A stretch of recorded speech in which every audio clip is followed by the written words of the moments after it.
Hello, everybody. Welcome to another episode of the Stripe Show. We are missing Andrea for now, but he's going to join us soon. So this is Matteo with me, Tiago. Hi, Tiago. Are you? A new background for you? Awesome. And a new background for Colin. Amazing background for Colin. Hi. Ciao, guys. Ciao. How we all doing? You want to say any words about the player on the background? I think it fits in well with our first topic, our main topic of the day. Anyway, I think three of those guys played on the day, or were in the Juventus team at the time. So, but Liam Brady, we have Michel Platini, we have Gaetano Scirea and Paolo Rossi, the late Paolo Rossi. So one is an Irish hero of mine who played for Juventus, so I include him.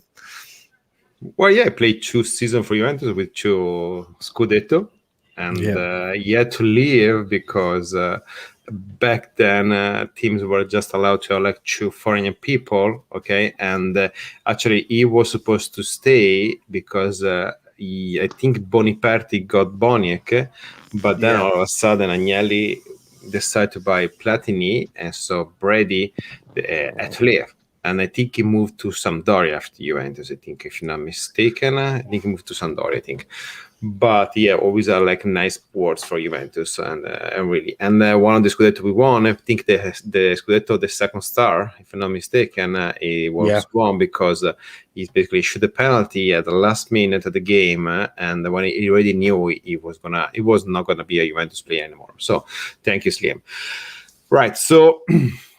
The first topic of the day, we're going to talk briefly about the Heysel, because on Saturday, the day of the Champions League final between Chelsea and Manchester City, Juve boy, it was the anniversary, the 36th, right? Anniversary about what happened that day, and I have no other word to say that there was a major fuck up by the UEFA.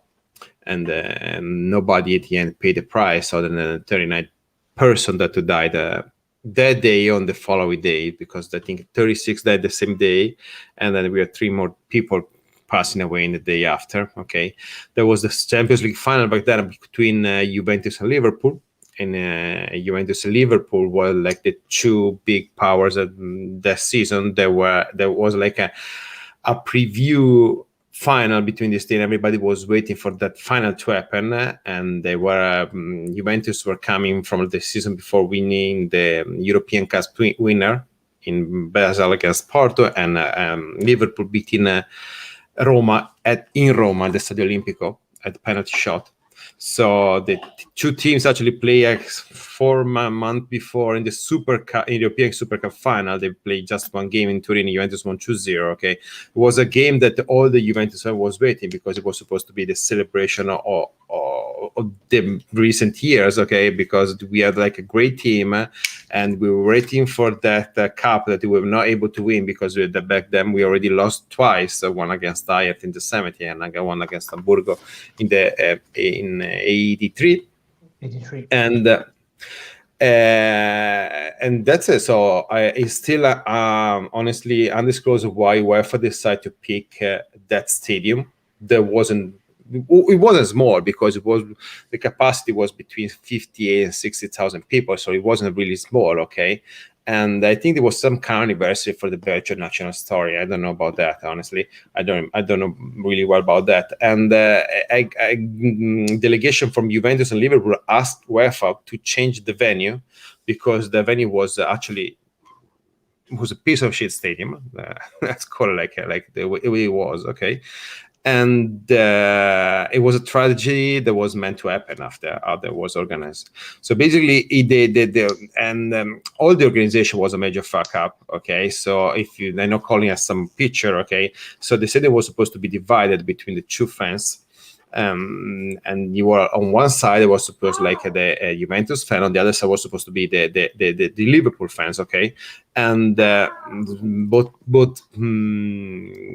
and all of a sudden the section behind the net, they were divided in 3 different sections. Okay, Colin, if you think there is a picture that is more self-explanatory and everything, and there was, so the Juventus have all the 3 sections. For whatever reason, the Belgian organizer decided to divide. Yeah, exactly. So O, N, and M was occupied by Juventus. Okay, X, Y, and Z was supposed to be for a Liverpool fan. Okay, all of a sudden they decided to give the Z section to like neutral fans because they were. I think the rumor was because they were scared about the hooligans maybe being too close to the rich people that are like in the section A, B, C, D, E, F, like that kind of section. So they decided to have like this section Z with ticket were supposed to be sold to like neutral fans, okay, to sponsor neutral fans or whoever will attend, because that was going to be like the event. It was the expected final. Everybody was waiting for the final to happen. Okay, and for whatever reason, the ticket in the section Z were resold to Juventus fan in just a few words, because well, I know how you translate Bagarini. Okay, so a lot of travel agency got in possession this ticket, and basically, let me say 90% of this ticket were to Juventus fan. So we have the section X and Y, okay, go to Liverpool, and the section Z we be given to basically like given to Juventus fan. Juventus fan, not even the ultra, okay, but they were basically families. The section there was mostly family coming from all parts of Italy, okay, and for different side and different part of Europe. And what happened, it is well explained, I think, in a Nick Horby book, Fear Pitch, if you ever read about it. Basically, what happened at back, it was like some kind of strategy between that every English supporter had. Okay, they were supposed to try to push to the other side, because the section Y and section Z was divided by just a net. Okay, fence, yeah, but it wasn't a solid fence. It was like a net. It was basically something that you see like when the chicken are like when you're taking care of the chicken. Okay, so the English supporter start pushing. Okay, and it need to be said that to get in the stadium there was just one entry. Okay, you were supposed to enter from the top and going back to the bottom. Okay, the condition of the stadium was really bad. So basically, you can kick the stand, you get a rock in your hand. Okay. And many fans got inside the stadium without tickets, okay, because then mostly English supporters were drunk. So they start to push, okay, but there was like of course, since the people on the section Z was mostly family, kids, wife, husband, okay, and they got scared. So all of a sudden they start to going toward like the end of the section into the bottom, okay. So they think that the wall between the section Z and the wall, they were like the little small room between the section Z and section A will collapse. Okay, and that was thank God it happened. Otherwise, because we had more than 39 dead. So the wall collapsed, and most of the people were able to escape. Okay, but some stay under basically there were like people stepping on each other. It was a craziness. We had like a fan going into the pitch. Okay, and there was the Belgian police that for whatever reason they were on horses. So I have no idea, okay, why they were on horses. There was after the investigation was revealed that they have walkie-talkie. The walkie-talkie were without batteries. Okay, so the Belgian police didn't know what to do. Okay, and they start hitting the Italian fans going to the pitch. Okay, there was some trying to escape. Okay, so this is what happened. Okay, the game started 2 hours after the hour that was supposed to start, because it started like around 8 and it started at 10. Okay, I have like some vague memories about that. I remember that I was small and the game was not starting basically. Okay, they decided to play the game because to give time to the Belgian police and the Belgian organization to allow like to get in place some kind of measure to get the fans safely out of the stadium. Okay, so that's the reason there was plays. There was a lot of criticism to Juventus, to Liverpool, to UEFA, because they played the game. I think that was the correct thing to do. Okay, and but you need to be. That was 85, guys. Let me just give you another example. I was in 85. Okay, so the Boniek was one of the major players for Juventus at that time. And you know why he played the game? he played the game because the day after, okay, Poland, his national team, was supposed to play in a game against Albany, okay, for the World Cup '86 qualifier, okay. And back then, if the player were called up for a national team game, they had to go, okay. So to play that game, Juventus has to guarantee Poland that Boniek was going to be attended the game. So right after the game, Agnelli basically gave a private jet to Boniek. So basically, he traveled from Bruxelles to I think it was Tirana, okay, to play the game, okay. Was a major fuck out. Agnelli never seen the game. Agnelli was in the stand, okay, and when he left, it was supposed they told him that the game was not going to happen. After he landed in Turin, okay, with the private plane that he owned. Actually, he was accompanying Agnelli that time, Evelina Cristillen. Okay, that right now is basically one of our enemy in the UEFA.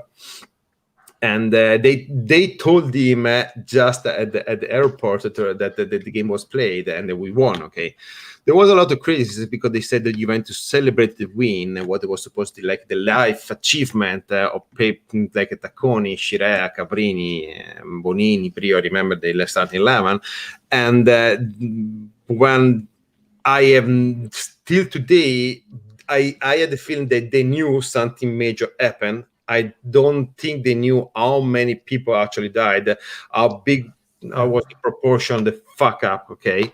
And I still have like a witness people that were in the OM section that they found out that they was dead only after the game, so they didn't know. Yeah. So think about that. There was no cell phone. There was no internet back then. So most of the people that were at the stadium, the first worry that they had was like calling home, and they think about the Italian, they cannot talk English, they cannot French, and basically they were going door to door to knock on the door to let them talk, use the phone to call home. Okay, it was terrible, and it's nice that UEFA did everything they could to forget. Because this is what UEFA does, okay?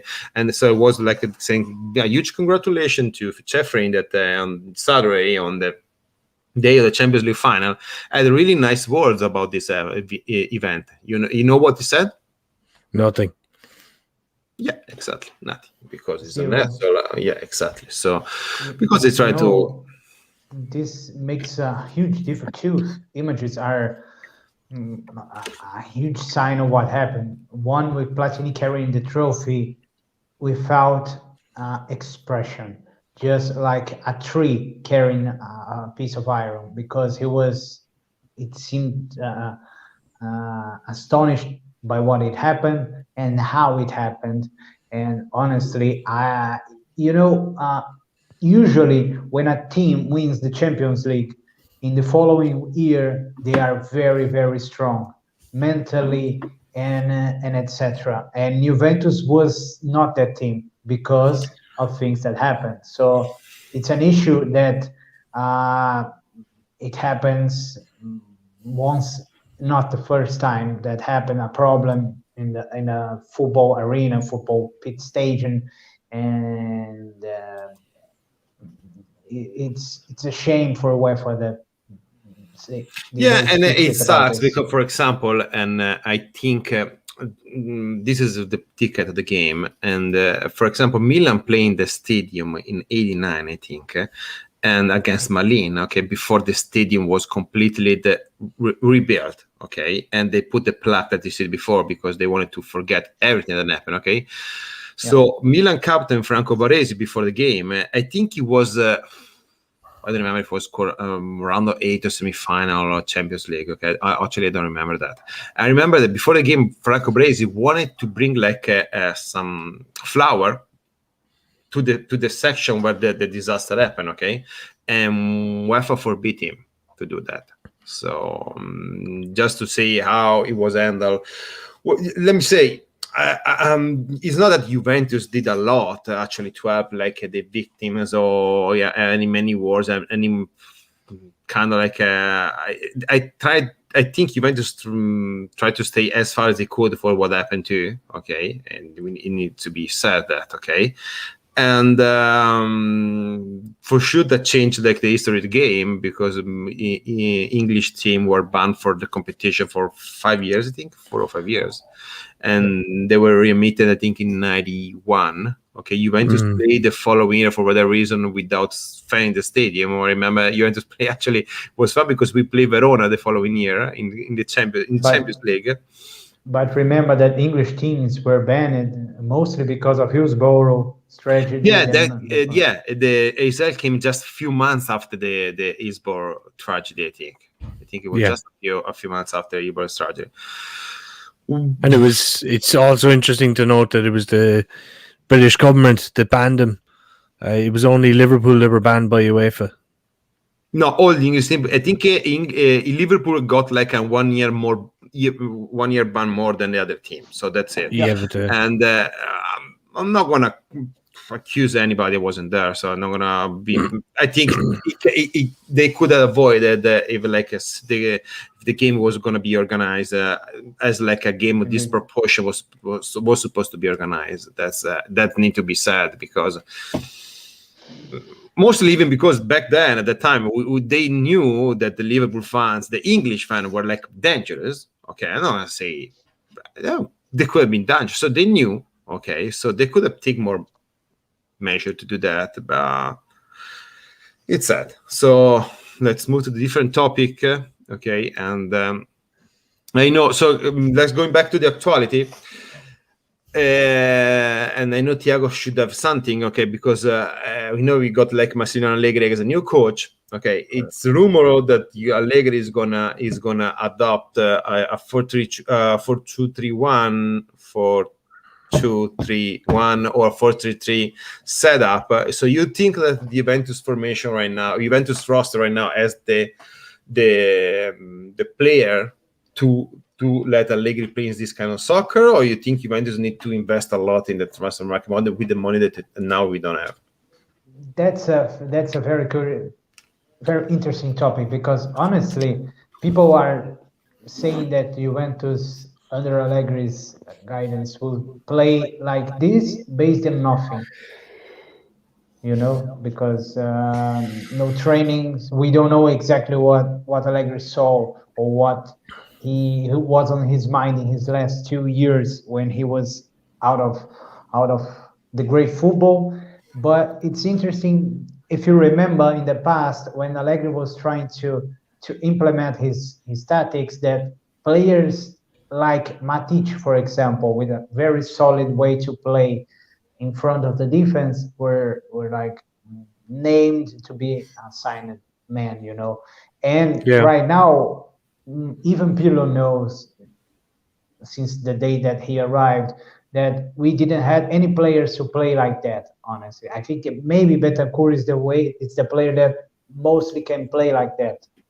But we don't have strong players to play as Mediano, for example, a really defensive midfielder with a solid strength and tackles, and we don't have this kind of player. But in the other hand, one of the main characteristics that we know from Allegri is his possibility to adapt to whatever he has on his hand.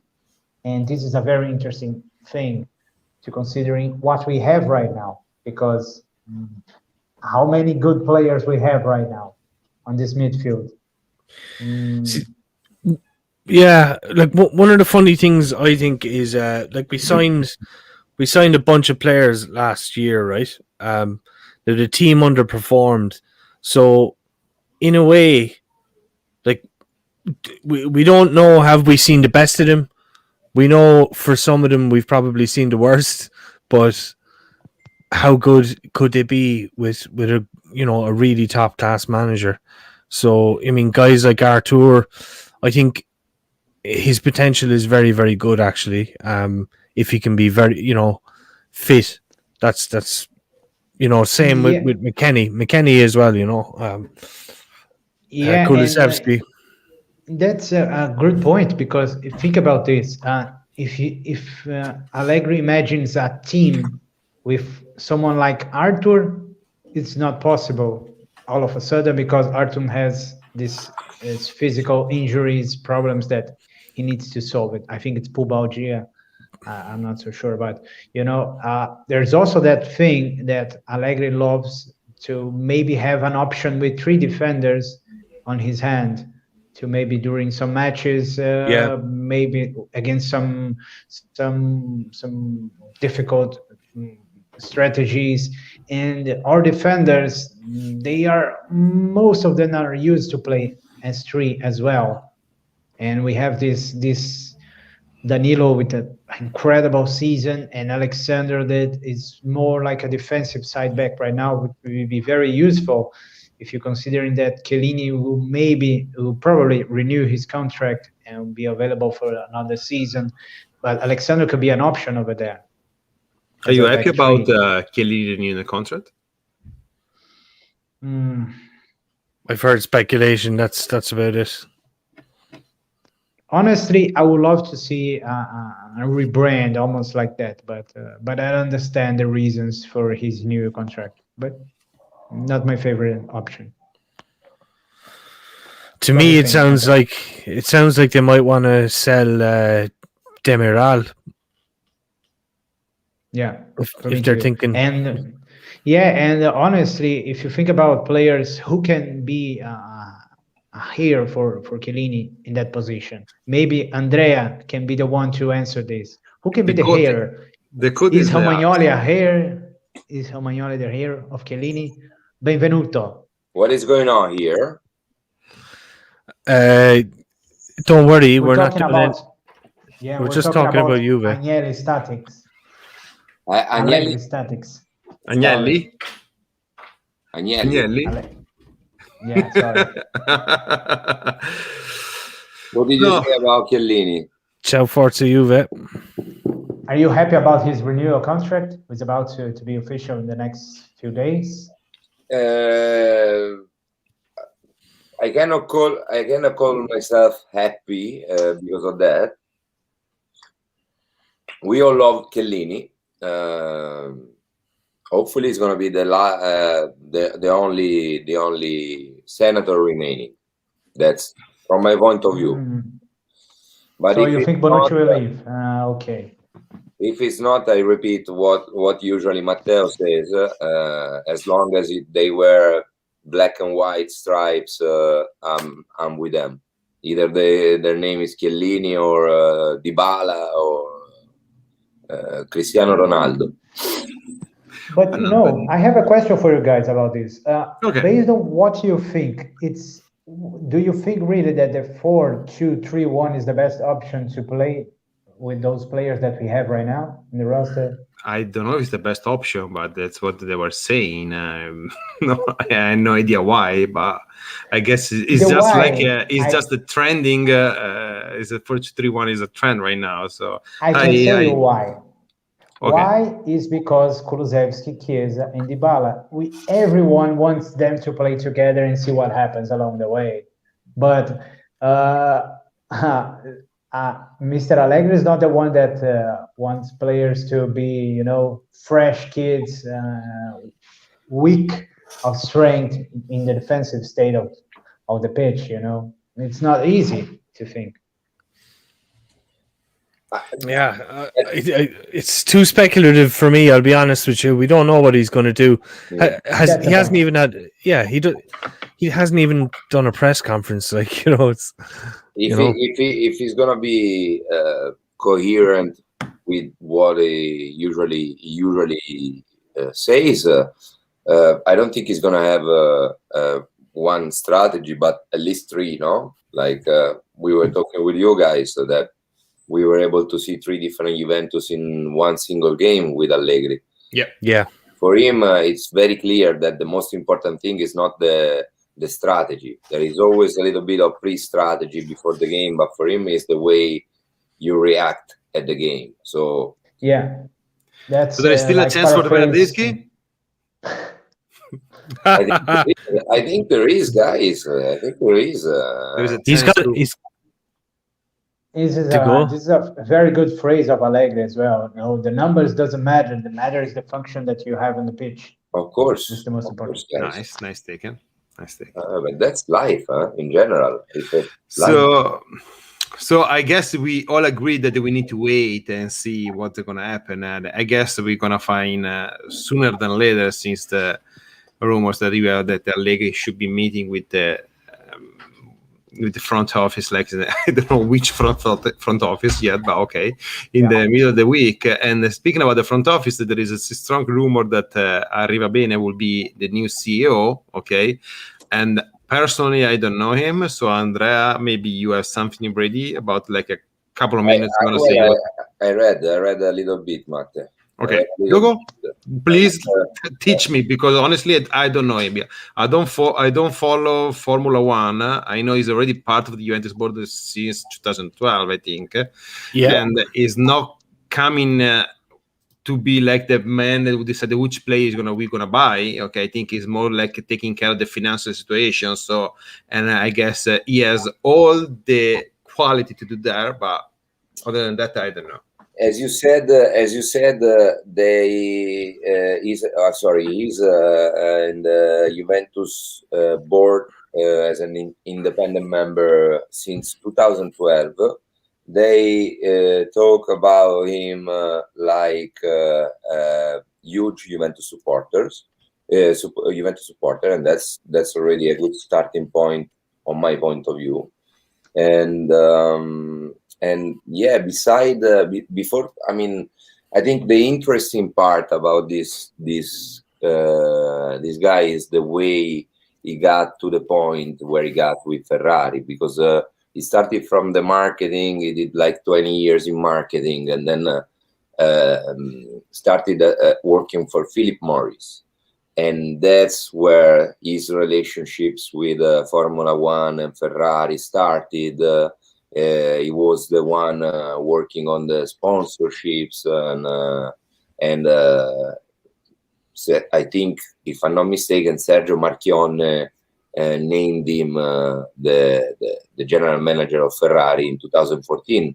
Then with Ferrari, we're not looking like a great results, and that's the reason why in 2019 eventually he has been removed from the role. But if you go to look to his interview as a manager, is the kind of leader that you would like to have in your team. He's a great communicator, and also I believe he has good relationships in general with Famiglia Agnelli, and he's a guy of trust. He's a guy of trust for Famiglia Agnelli. You guys know that we've been talking about a potential investment, like they want to put money in Juventus, and they probably want to have someone they trust in that position, because they're not going to let the next Paratici to handle all their money, to do whatever he wants. Yeah, I think there is a great taken on the chat, actually, if you want to show it, that Colin, because I think it's a great taken, the last comment. And yeah, next door, man. That's what I thought as well. Be honest with you, it seemed like they're going to invest, and here's the guy who's going to manage it. This is what happens when multinational or big corporations lose money. They start to get really okay. It doesn't matter if there's a good excuse like the pandemic. They start to get really, really tight. And I just, be honest, I'd be more fearful that a guy like this is coming in. But why fearful, Colin? Just because it could mean that they want to be more tight with the money. No, it can be the opposite. Money. It could be either way, guys. It could be either way. I would answer this because he would the guy to take care, for example, of the incomings for Juventus. And right now we need to take care about this money. The way that maybe Marotta did, but Arrivabene, for example, as far as I know, is the guy that doesn't like to talk too much, but he's like to make things happen. And even if he's is very good about on interviews or taking care, but he doesn't like that much. He likes to work and make things happen. And right now we need someone to make take care of our money, basically. And it seems to be that the one that they trust. Right. So we need to believe on their chosen one. We'll see, guys. We'll see. It's not official yet. Yeah, Andrea, please. I just would like to add something to the topic. Like Thiago say, I agree with Thiago. We in general we need someone like Marotta, good with money. But I also would like to bring an example, like the other Agnelli area, Umberto and Gianni Agnelli, Moggi area.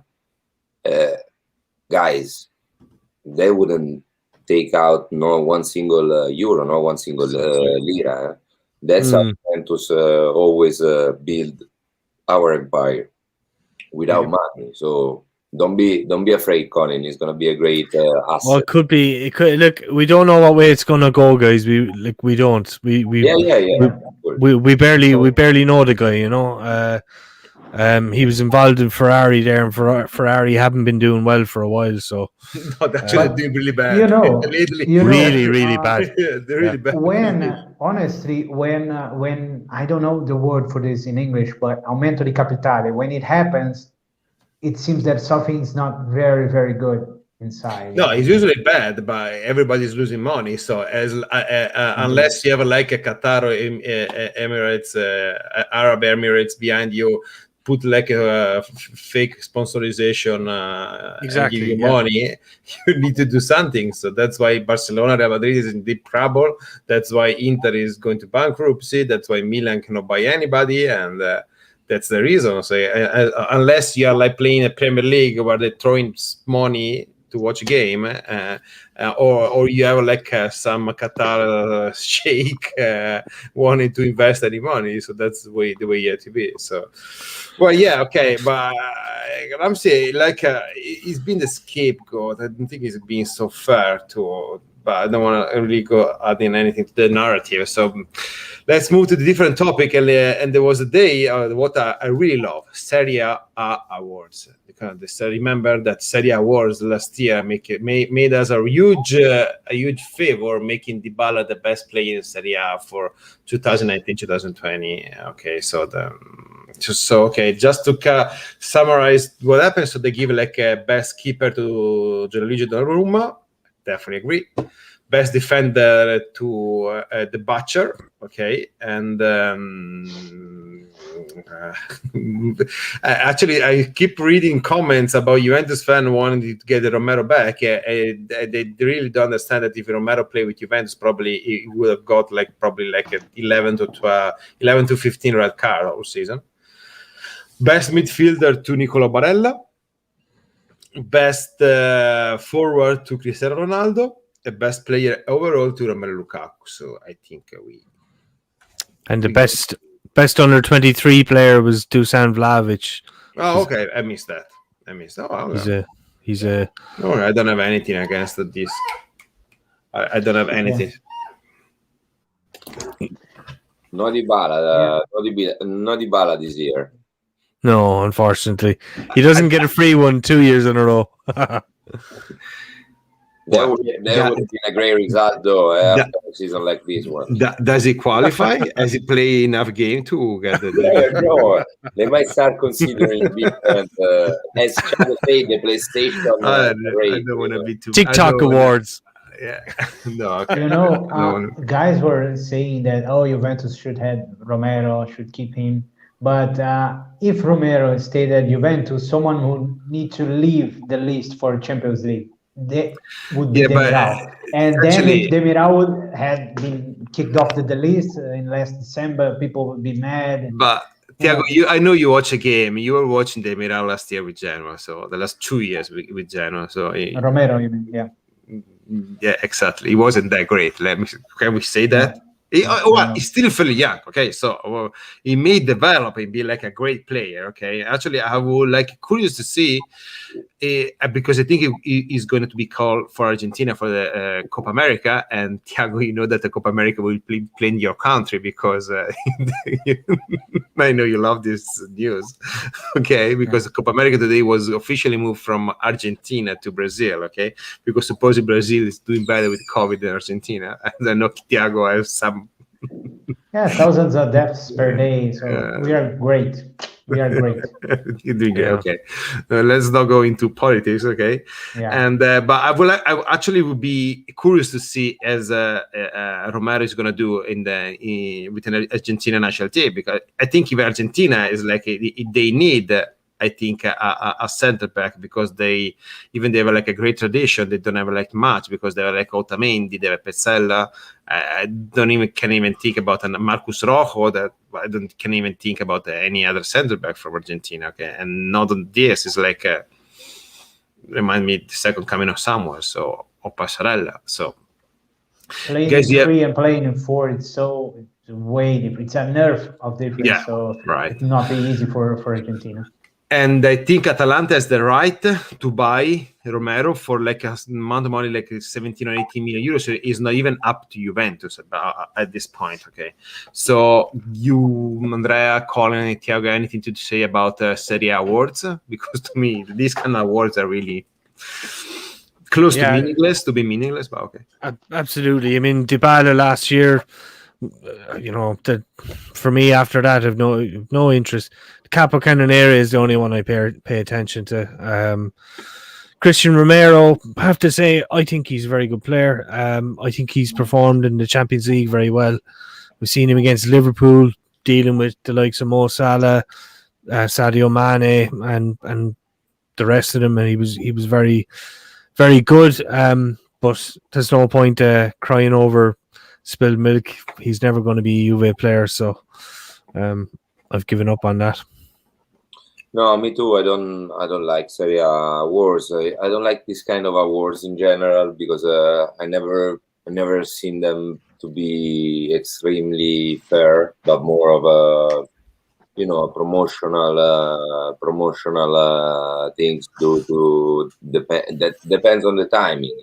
Depends how good your management team is with public relations sometimes. And that's my point. I think pretty much the same about Ballon d'Or, no? And we'll be hearing bad rumors about that competition for the last couple of years, like unbelievable, no? So, Ballon d'Or, it's something, but the FIFA Golden Award, the FIFA award, it's something completely weird, because there is you can vote on your friend. It's bullshit. Since you can vote for your friend. It's no, but there is like weird. every year we are like 20 different awards. I don't know. Like I guess. Okay. But I find this very weird, since Ronaldo is the best. If Lukaku is not the best attacker, how can be he the best player at all? So it's weird at the end, but it's okay. Popularity it's a must. Well, look, I don't have an issue with people voting Lukaku as the best player in La Serie A. I think most of the people agree, and I think it was like was the best, the key player for Inter, and we know that, and we know that it could have been our, but okay, I don't want to go there, but okay, don't remind me there. Let's move to a different topic, right? Before we can start fighting with each other. What do you want to talk about right now? For Max, he's after bringing up a quick topic here. So he's talking about. I know. It's Massimiliano this one, so I know he's being, and Massimiliano. He wants to hear you. I'm awful. Don't start doing this, okay, Thiago, because I'm gonna get mad if they're doing that, okay? Calma, Andrea. Yeah. But Famaxi and Mosokaxi, do you know something Wait that up. we don't? Wait up. Do you know something that we don't? Supposedly he lives in Liverpool, okay? He does, yeah. And he's like months he's saying that this is gonna happen. So hopefully it's gonna happen. Famaxi, I'm gonna come to Liverpool to have a beer with you. If that happens, we need to celebrate together because you were actually the first one saying it. And for me, it's an excuse for a little trip to Liverpool. Well, look, I announced last week that Donnarumma is going to is physical with Juventus this week, so I still have 5 days. Otherwise, I'm going to be wrong, right? So, and we'll see. But I don't know. Well, and guys, before I was forgetting that this is kind of important. No, don't forget on Wednesday we're gonna have as host Mirko Di Natale. So for sure he's gonna have is one of the biggest personality in Italy about the transfer market rumors, all of that. Okay, we just retweeted today an exclusive interview with Luciano Moggi. Okay, so on Wednesday he will be here with us at this time. He will be with us probably for 30 minutes. Okay, be ready to. So guys, get your answer. You've got to answer. Get your question ready. Okay, so I definitely will have my question, and one for sure is going to be about Bob. The last time I talked with him, he said to me he wasn't so hopeful about that to happen, so he ruined my day. But I'm gonna put out a tweet, maybe a couple of tweets over the next couple of days, and just ask people to DM us questions if they want. We'll take them down. We'll ask him, or come in the chat, and either way, turn up on the day and ask a question. Sure. Yeah.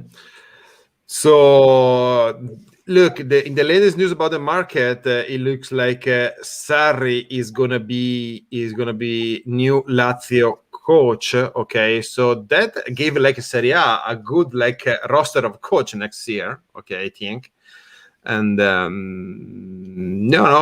look, Heysel is a topic that I always like to talk about. Okay, I always one of the things that I like to know more. Okay, I read a couple of books about them, about what happened there. Okay, about people who were actually there.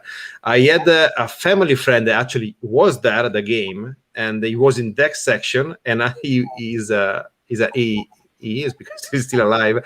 An Inter fan, okay, and he was able to watch a game moving to the how you say the Tribuna d'Onore to VIP to the VIP section, and he was able to watch a game close to Gianni Minà that for sure Andrea knows, and one of the best journalists ever in Italy. So, and it's one of the things I really would like to know.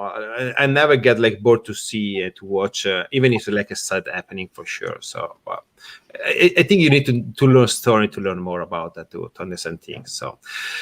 So going back to Sarri, it looks like he's gonna be new Lazio coach. Okay, and so Juventus we won't pay him the 7 million euro that we were supposed to be paying for next year. We're just only going to pay 2.5 million euro to him. I think he's going to get a salary close to 4 million per year. I think, for what I was reading. So I guess most of the teams, all the important teams as a coach right now, and I think just a few bench are without. And that's not what happened in Europe because Real Madrid and Barcelona are still looking for a new coach. Real Madrid for sure. Barcelona is still undecided to do what with Koeman, and the Paris Saint-Germain looking sticking with Pochettino. So who knows? So that's what I have for the coach market. I don't know. You guys heard anything else about Sarri? It will be interesting to see how you play things for Lazio because Lazio played a different formation that he's used to play with. So there will be maybe some players to offload. Right. You never know. Maybe, for example, Lazzari as a right winger, Milinkovic-Savic will leave. How will Luis Alberto play as a Mezzala once again? So it will be interesting to see because, of course, Juventus was interesting in Sergei Milinkovic-Savic. See last season and the other season and the other season and the other season as well. And right now there are rumors about Joaquin Correa, which is a very, very interesting player. But I'm not so huge on Milinkovic Savic. no, I think it's a train that already passed away. So. That's it. Andrea? I could use him. Huh? No. Okay. No. Okay, it's just like a. No, I was me too, huge but- on him, and I But don't know. 100 million? No way. No. You know, guys, I don't care about the price. I think that's why we're signing Arrivabene. I mean, he's the one that needs to take care of this stuff for me. You're right. Just get him, and we'll sack Arrivabene at the end of the season, and that's it. Ciao. Sign Arrivabene for Pogba, Milinkovic, and you tell me who you want as a striker, Matteo, and then we get Saki. Haaland? Yeah. No, but still, Bellingham. no, I don't really think to the money thing. Of course, it would be better to find Milinkovic Savic before he becomes Milinkovic Savic. So you spend like you did with Zidane. You spend 5 billion liras and you sold him for 160. That would be ideal. Or what you did with Pogba, but Or even with a higher price, just like Vidal, because it's a very good example of the modern football. We spend like 12-30 million euros for Vidal, and then we sold him for 40, for example, after a huge amount of trophies. Speaking about Vidal is not going to be with Inter next year. Are you interested in Vidal? No, I'm not. But I mean, if he didn't come back when he went to play for Inter, it's because Juventus decided it's not the right fit for Juventus. So Right. Vidal always welcome, guys. I'm sorry. Vidal's return was blocked by Torino's mayor. Yeah. That's a fun talking, Andrea, right? I mean, well, no, yeah, I know what you mean. Like Pogba, no, and Yeah, like we said with Morata when he came back, that there are players from the past years that are here in the heart. You're right. Unless they betray us like someone else did, but so far Vidal didn't betray anyone. But so far Vidal didn't betray anyone. There is another Andrea around. No, there's only one goat. Just because one is not enough. Yeah. Right? That's because one is not enough. Two, we can make it better. But we can make it better. But I don't know what's happening, guys. Honestly, I'm sorry. I don't know what's happening, guys. I don't know if there was someone with open chat. Okay, it's technical problem. Not here, but anyway. I think it's interesting to see what happens in the next days about transfer market, because Donnarumma rumors are ongoing. We found the key. Yeah. Yeah. Yeah, but found the key. It happens. It happens. It was me. I don't know, but as soon as you turn there is a little Larson, guys. That's hard. We can't listen. Okay. Technical issue, ragazzi. Once in life it can happen. That's what's beautiful about live shows. You can really. Yeah. And that's what Allegri says. That you gotta be good in this kind of situation when you have a problem. Matteo is back. Yeah, I think it was me. I'm sorry. Oh, it's okay. But okay, and I know why. But okay, I'm not gonna tell you right now. Okay. So no, nothing. So guys, I after this, I don't know. I lost the point, but I will keep all the questions we have like for Wednesday when we're gonna have like Mirko with us to talk about the transfer market. I think it's the best. That's good. We're gonna repeat ourselves many times. Okay, I don't know if it's worth it. And no, that's it. So it was great talking with you. I think we found we had a great conversation about many things, and for sure I learned more about Arrivabene that I knew before. So guys, thank you Andrea, thank you Tiago, thank you Colin, and as always, fino alla fine. Forza Ciao, Juve. guys. Sempre.